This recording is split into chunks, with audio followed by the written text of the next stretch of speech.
Hey, what's going on? It's Daniel Gillespie here with UponArriving.com, and in this video I'm going to be telling you everything you need to know about bringing alcohol onto an airplane, including how to avoid violating FAA regulations when drinking your own alcohol. But before I jump in, if you're new to this channel, I cover things like credit card rewards, hotels, airfare, and a lot of other interesting travel topics. So if you like that type of stuff, be sure to subscribe and hit that little bell icon so that you don't miss out on anything. So the rules for bringing alcohol on a plane are actually a little bit confusing, and there's actually a lot of misinformation out there. So I really wanted to clear things up with this video. So if you're trying to bring alcohol as a carry-on item, that's going to be subject to the 311 liquids rule, which means that you can bring a quart-sized bag, which is typically a clear Ziploc bag, and you can fit as many containers into that bag as long as they fit comfortably and as long as they are no larger than 3.4 ounces or 100 milliliters. Now there are a couple of things to note about this rule, and the first is that the containers must fit comfortably, which just means that your bag is not busting at the seams. And the second is that the size requirement of the containers has really nothing to do with the liquids on the inside. So for example, if you had a 6-ounce container with only 2 ounces of liquids, you might think that you'd be in the clear because you have under 3.4 ounces of liquids, but that's not how the rule works. It focuses on the size of the container, which has to be at maximum 3.4 ounces. Now, as you make your way through security, you will be asked to remove that quart-sized bag out of your luggage unless you have TSA pre-check, in which case it can remain in your luggage. If you have mini liquor bottles, those are typically about 1.7 ounces in size, so you should easily be able to bring those in because they're going to be well under that 3.4 ounce requirement, though they do vary in shape and size. I think you could probably fit about 5 to 7 mini bottles of liquor comfortably inside of a quart-sized bag, but I'm not really sure. But if you have any experience with that, let me know in the comments below how many of those bottles that you could fit into a quart-sized bag. So you might also be wondering if you can just go out and buy little plastic containers that are up to 3.4 ounces and then just fill those up with your own booze that you might have at home. Well, that is allowed, but there are some restrictions regarding the alcoholic content that you pour into those bottles that you need to know about. First, if you have any alcoholic content over 70%, that's never allowed on the plane, whether it's a carry-on or it's in your checked bag. But if the alcoholic content is more than 24%, but not more than 70%, you're subject to a rule which states that the alcoholic bottles must remain in unopened retail packaging, which means that you would not technically be allowed to pour that into your own little containers.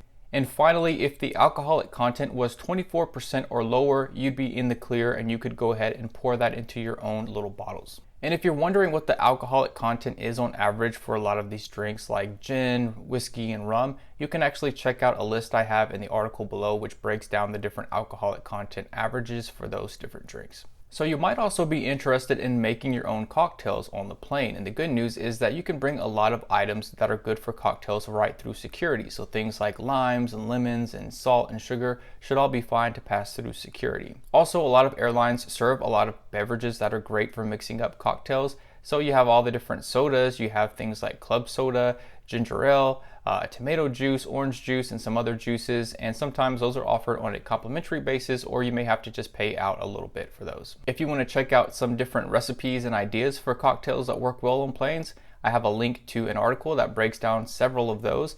And also I have a link to a product which is basically a little kit that you can take with you that has some of the things you need to make a cocktail, like a mixer, bitters, and some other things. It does seem like most people have not had issues with those kits when getting through TSA security, although some of the items do look a little bit suspect, like the little pins that you use to mix, so I just would be aware of that. So now to the question of whether or not it is illegal to drink your own alcohol on a plane. Well, the answer to this really depends on how you consume that alcohol. And the FAA regulation that speaks on this is section 135.121. And that regulation states, "No person may drink any alcoholic beverage aboard an aircraft unless the certificate holder operating the aircraft has served that beverage." So what does this mean in plain language? Well, basically you just need to get a flight attendant to serve you your alcohol. Now that sounds good in theory, but the problem is that a lot of airlines sell alcohol, so you're basically asking them to serve you something that they sell. But some airlines have been really understanding about this. I know that in the past, JetBlue was great about offering to serve you your own alcohol. So you're just gonna have to kind of get a feel for the airline and also for the crew. Maybe there's like a specific flight attendant that you're kind of have, good vibes with, and you can just ask him or her to help you out. So it's one of those things that you just kind of have to see how it plays out. One final thing to note about drinking your own alcohol on a plane is that if you have any unfinished containers, chances are that the flight attendant is going to ask you to throw those away. So you definitely want to know that so that you're not wasting alcohol when drinking it on a plane. Okay, so what about duty-free liquor bottles? So let's say you go to the duty-free shop, you buy a few things, and now you're going to come back to the States and you're wondering, how can I get this through security if I have a connecting flight?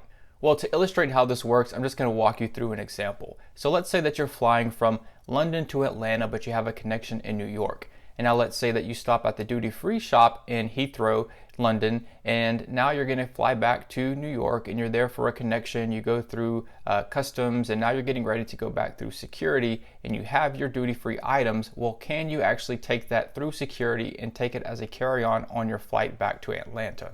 Well, the answer is yes, but you do have to follow some very specific regulations when doing that. And here are the different rules that you need to follow. The first is that the duty-free liquids need to have been purchased internationally and you need to be traveling to the US with a connecting flight. So in this example, you're flying from the UK to New York with a connection on your way to Atlanta, so you would be good. The next condition is that the liquids must be packed in a transparent, secure, tamper-evident bag by the retailer and cannot show signs of tampering when presented to TSA for screening. So you've probably seen these bags before. They're these really big plastic bags that look like almost like giant purses, and they typically have some kind of like red outline on them, and then you can see the tamper evident. It's almost like a sticker on the top usually. And so that is the type of bag that your liquids need to be in, and also it can't show signs of tampering. So it doesn't need to, if it looks all jacked up whenever you're trying to get through security, that can raise a red flag. And the final condition is that you need the original receipt for the liquids, and it needs to show that the purchase was made within the last 48 hours. I've seen reports of TSA agents just not really knowing how this rule works and forcing people to pour out their liquids or telling them that they need to go back and check those into their checked luggage. And because so many TSA agents seem to not know this rule, I highly suggest that you go out and print out the rule, and I actually have a link to the TSA page showing this rule, so I would go and just print out that page and keep it with you. Okay, so what about bringing alcohol in your checked luggage? Well, the same rules apply regarding the alcoholic content, but it's just different because the quantities can be different in checked bags. So obviously your checked bags are not subject to the liquids 311 rule, which limits you to 3.4 ounce containers, but you are still limited to certain quantities. So once again, if the alcoholic content is above 70%, that is not allowed on a plane as a carry-on or checked bag, and I think it's because that's actually considered to be flammable. And if the alcoholic content is more than 24% but not more than 70%, then you're subject to that unopened retail packaging rule. But the difference here is that you can bring up to 5 liters or 1.3 gallons with you. And then finally, if the alcoholic content is 24% or less, then you're not subject to that rule and you don't have to worry about the limitations with quantity or the packaging. Now, while there are no rules for bringing in alcohol for personal use, you still want to be a little careful, especially when you're flying back into the US. And the reason that you want to be careful is that if you're bringing in a whole lot of alcohol back into the US, customs might see you as someone importing alcohol, which means that you would need to have some sort of permit or license, and that whole situation could get very messy very quick. So as a general rule of thumb, 1 case of alcohol is typically considered for personal use. And no, I didn't just make up that rule of thumb. That's actually taken directly from the US Customs and Border Protection, so I would probably adhere to that rule. Now, things are obviously going to be a little bit different whenever you're on a domestic flight because you don't have to go through customs, but you still probably want to use some reason and restraint and just kind of maybe check to see if the airline has any restrictions on transporting alcohol, or you might call them if you have any questions. But typically the airlines just want to make sure that your alcohol is stored safely in your checked bag.